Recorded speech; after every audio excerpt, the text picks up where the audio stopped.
ఇగో ఇప్పుడు పడుకున్నారన్నారు కదా, భయం లేదన్నా, మీరు అబద్ధం చెప్పక్కర్లేదు, ఎవరో చెప్పక్కర్లేదు.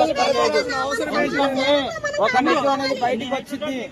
మనం ఎలాంటి సమాజంలో ఉన్నాం ఈ రోజు? ఇలాంటి సమాజంలో మన బ్రతికేది. ఎక్కడ వరకు ఉంటాడా? ఎక్కడ వరకు ఉంటా? ఆయన కాదు, అసలు ఆయన కాదు. ఆయన పర్సనాలిటీ కూడా అంత ఉండదు, ఆయన అలా ఉండరు. సరే, ఎవరైనా కనుక మళ్ళీ కనుక అడిగితే మాత్రం పక్క క్లియర్ చెప్పేసాయి. హెల్మెట్ మాస్క్ తీయకుండానే మేము చూసామని చెప్పేసి.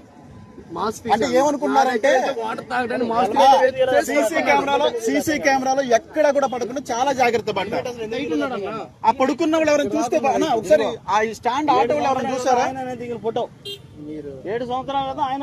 అవును, ఆయనకి మనకి ఎంత డిఫరెన్స్ ఉంటుందో చెప్పు. పొట్టోడు అని అంటున్నా నువ్వు, నేను ఒకటే ఐటమ్, ఇంచుమే 5.5 ఉంటావు నువ్వు. మరి నీకైనా పొట్టోడు అలా ఉన్నాడని చెప్తున్నావు. అదే అర్థమైంది కదా. వాడు డ్రామా గాడు, ఇది కావాలనే వాడు అమారా ప్రసాద్ గారు వీళ్ళందరూ కుట్ర ఉంటుందని మా అభిప్రాయం. అది సరే, వెనకుండే ఎవడో నడిపిస్తున్నాడు, పైన కాదు కానీ వెనకుండే నడిపిస్తున్నాడు.